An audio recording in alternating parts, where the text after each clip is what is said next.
We don't yet know the severity of the injuries to young corners Max Melton, Garrett Williams, and Will Johnson. But after the Cardinals finished the game with all three of their starting cornerbacks in the locker room, it's not looking good, especially for Melton and Williams.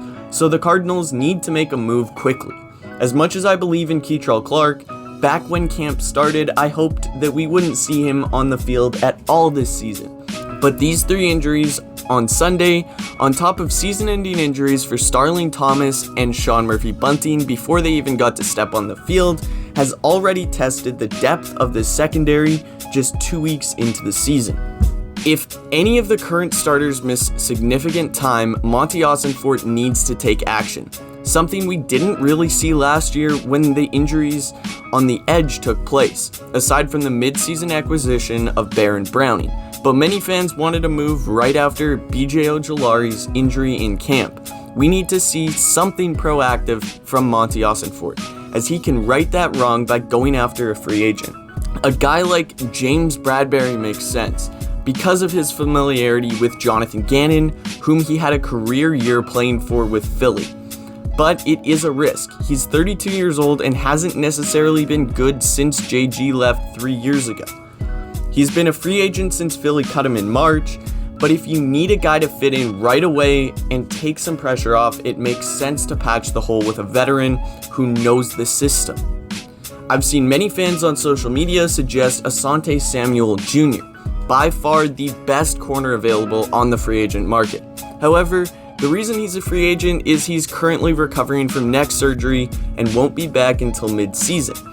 With that said, if Melton or Williams end up out for the year, I think the Cardinals should absolutely sign Samuel and just wait for him to rehab, as he is the best option and he's just 25 years old.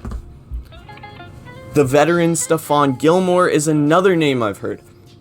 Former Defensive Player of the Year in 2019 for the Patriots, has bounced around since then, but he was starting just a year ago for the Vikings. You can't go wrong taking a chance on him. His best ball is certainly behind him, but at 34 years old, if the Cardinals can get him in there, his experience alone would make him a valued addition, as he could mentor the young guys in this secondary. It wouldn't inspire confidence, but if they can get by for a week or two without bringing somebody in, I wouldn't be shocked, as that would probably be Monty's preference. There is a chance that we would just see what the Cardinals did at the end of the game going forward, moving Jalen Thompson to corner and bringing in Dadrian Taylor-Demerson at safety. JT has shown that he can be versatile when needed, and in my mind, Rabbit is ready to take that chance. I liked the adjustment late in the game, but Denzel Burke and Keitrell Clark are the real problem. Clark can be a spark plug though for sure. He plays with energy and a lot of swagger, but he hasn't had much playing time since he found himself in a starting role as a rookie. But late in the last game of the season last year, he came in and got a pick, and then in his next appearance on Sunday, he had a big pass breakup to keep the Birds alive on the last drive against Carolina. So I have a bit of confidence in number 13, but it's obvious Denzel Burke isn't ready yet. Will Johnson's injury is hopefully not serious at all. But if you lose Williams and Melton to IR, they'd be added to the list of Joey Blount, Sean Murphy-Bunting, and Starling Thomas as guys on the Cardinals secondary who will miss the entire season. So depth has to be brought in no matter what.